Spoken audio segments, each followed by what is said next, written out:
नमस्कार मंडळी, माझ्या चॅनलमध्ये तुमच्या सगळ्यांचं खूप मनापासून स्वागत आहे. सो आता ही जी घाई आहे ही तुम्हाला समजतच असेल. तर गणपती बाप्पा फक्त 2-3 दिवसावरच येणं बाकी होतं आणि सगळेजण असं वाटत होतं की अख्खं पूर्ण सिटी नाही सगळं पुणे सिटीत घुसलेले की काय. तर तिकडे एक अंकल होते, ते म्हणले खरंच म्हणे माणसांचा पाऊस पडत आहे म्हणे, पाण्याचा पाऊस नाही पडत आहे. ॲक्च्युली पाऊस थांबलेला, पण इतकी गर्दी होती की पाय ठेवायला पण जागा नव्हता. अशी सिच्युएशन होती. हे तर जस्ट आम्ही एंटर केलं तर तेव्हाचा व्हिडिओ आहे. सो थोडं तरी स्पेस होता, पण जेव्हा थोडा वेळ होत गेला तर सगळेच सिटीत एकदम घुसले, कारण विकेंड होता आणि विकेंडलाच टाईम असतो सगळ्यांकडे, ऑफिसेसच्या वगैरे सगळ्या लोकांना. देन मग काय सगळेजण आलेले सिटीमध्ये, छानशा सगळ्यांची लगबग चालू होते आणि खरंच हे बघून इतकं छान वाटतं की गणपती बाप्पाला इतक्या छान पद्धतीने सगळे डेकोरेट करतात. सो चैतन्याला भूक लागलेली, सो त्याच्यासाठी शेवपाव घेतलेला, त्यानेच खाल्ला. मी फक्त एक पीस खाल्ला, मला काय आवडत नाही, सो त्याला म्हटलं तूच खा. आणि मग छानसं आम्ही पण डेकोरेशन वगैरे घेतलं आणि आम्ही आलो मग घरी. सो घरी दुसरा दिवस होता संडे. तर संडेलाच डेकोरेशन वगैरे स्टार्ट केलेलं. सो मग काय तर चैतन्याने घेतले सगळे कार्डबोर्ड शीट आणि त्याचं मेजरमेंट वगैरे चालू झालं. सो जितकं हे सोपं दिसतं तितकं खरंच काही सोपं नाही आहे. आणि जेव्हा मी ते बनताना बघत होती, मी म्हटलं अरे बापरे, इतक्या नाजूक गोष्टी चेक कराव्या लागत होत्या, इतक्या नाजूक गोष्टी बघाव्या लागत होत्या, कारण त्याचं बॅलेन्स, त्याचं ते प्रॉपर स्टेबल करणं त्या बॉक्सला, तर कारण त्याच्यावरती वरून सेटअप वगैरे येणार होता. सो आम्ही सकाळी पहिल्यांदा पूर्ण बेस वगैरे हे करून ठेवला, बनवून ठेवलेला टेबलचा, कारण इतका मोठा टेबल नव्हता. सो त्याला दोन्ही साईडून बॉक्सेस वगैरे शोधून त्याला व्यवस्थित लावून ठेवले. सो आमचा झाला लंच ब्रेकमध्ये मग ऑर्डर केली मॅगडी, कारण बनवायला पण वेळ नव्हता. म्हटलं पटपट आपण सगळं आवरून घेऊयात. सो इतक्या छान पद्धतीने प्रॉपर चैतन्याने त्याचा बेस बनवला आणि त्याच्याकडे खूप छान कला आहे आणि त्याच्यामुळेच हे पॉसिबल झालं.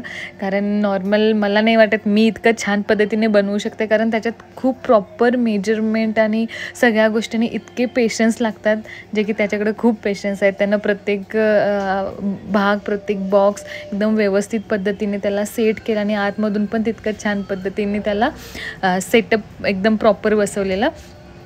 देन मग काय ही लगबग आमची चालूच होती. सो पहिले दोन्ही साईडचे हे बनवून घेतले, दोन्ही साईडचे भाग बनवून घेतले आणि मग तरी लेट नाईटच चालू होतं त्याचं. मी थोडंसं बसले आणि मम्मी पण बसले, कारण उद्या आमची हरतालिकाची पूजा होती, उपवास होता.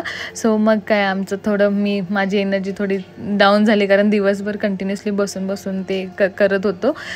तर मग त्याचे जे मंदिराचा ह्या साईडचा भाग आहे तो पूर्ण झाला आणि जेव्हा ते सगळं बनत होतं तर खूप छान फिलिंग होत होती आणि फक्त डोळ्यासमोर होतं तो फायनल लुक, की असा लुक बनवायचा आणि असा लुक बनणार म्हणून. सो जेव्हा हा सेटअप उभा राहिला तर त्याच्यातून अजून छान वाईब्स यायला लागले, की झालं आता सक्सेसफुल आपलं होणार आणि आपला परफेक्ट सेटअप. हे तर इतकं परफेक्ट बनलं दोन्ही बाजू, की ते बघून खूपच भारी वाटत होतं. मग नंतरनं मधला बेस बनवायला चालू घेतला. हाय बघू शकता, दोन्ही साईडचे भाग बनवले, मधला बेस बनवायला चालू झाला. मध्ये येणार होता कळस वगैरे. सो मधला बॉक्स बनवला चैतन्याने आणि त्याच्यावरचा कळस वगैरे पण सगळं बनवून घेतलेलं. सो मग त्याचं कळस लावायला काम चालू होतं. सो ते पण त्याचं प्रॉपर मेजरमेंट वगैरे चाललेलं. सो तुम्ही हे व्हिडिओज वगैरे यूट्यूबवरती पण अवेलेबल आहेत आणि चैतन्याने एकदा बघितलं त्याला लगेच परफेक्ट आयडिया आली की त्याला काय ॲक्च्युली बनवायचं आहे. सो मग नंतर चालू झाला ते एकदम नॉनस्टॉप पद्धतीने त्यानं एकदम सगळं छानसं सो प्रॉपर मंदिर बनलं आणि फायनल म्हणजे लुक बघू शकता. देन दुसऱ्या दिवशी हरतालिका होती.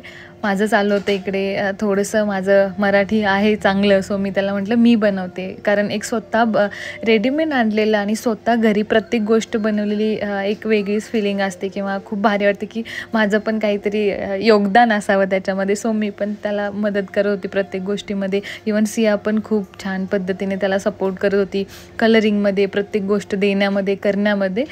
सो अशा प्रकारे इकडे आम्ही पूर्ण लाईटिंग वगैरे पण वरून लावलेली आणि फायनल लुक तुम्हाला थोड्याच वेळात बघायला मिळेल ॲक्च्युली. सो जेव्हा लुक वगैरे झाला तर त्याला कलरिंग चालू झालं आणि माझा भाऊ पण आलेला, शिदोरी घेऊन आलेला. कारण एक कोल्हापूरमध्ये पद्धत आहे, जेव्हा माहेरवासी नसते तिला शिदोरी देतात आणि घ्यायला येतात. सो तो पण आलेला. सो मी म्हणजे चला आता बरं झालं अजून एक मेंबर वाढला, कारण जेवढे लोक पाहिजे होते तेवढे कमीच होते. ही गोष्ट खूप नाजूक आणि खूप नाजूक पद्धतीने सगळं हाताळावं लागत होतं. सो त्याला पण बसवलं. तर त्यांनी पूर्ण गोल्डन कलर वगैरे मारून घेतला. ते कळसचे छोटे साईडचे भाग होते ते पण त्यांनी सगळे करत घेतले. आणि चैतन्याला पण खूप भारी वाटतं की फायनल आपलं मंदिर बघते. सो असा एक बेसिकली आमच्या मंदिराचा लूक होता हा. जेव्हा आम्ही बाप्पा आणायला जात होतो तेव्हा त्याला म्हटलं एक छोटासा व्हिडिओ घे, सो आपल्याला थोडंसं हे होईल. मग आम्ही पूर्णपणे भंडारा त्याच्यावरती प्रॉपर उधळला आणि मग हा आहे आमचा बाप्पा, जो फायनल लूक आहे. सो आता सध्या हा आमचा बाप्पा असा छानसा असा जेजुरीच्या मंदिरामध्ये बसलेला आहे आणि घरातलं वातावरण पण एकदम छान असं भक्तिमय झालेलं आहे. कारण खरंच ती फिलिंग आहे किंवा ते जेव्हा मंदिर दिसत, तर खरंच वाटत आहे की जेजुरीच्या गडावरती आहे की काय. तर जेजुरी गड आता आमच्या घरी आहे आणि सगळ्या जणांचे आम्हाला खूप छान मेसेज आलेले आहेत. So thank you so much for तुमचे छान असे मेसेज आहेत. मला खूप भारी वाटलं. आणि काही लोक तर म्हणले की रेडीमेड आणलेले आहे की, तर नाही, आम्ही स्वतः बनवलेलं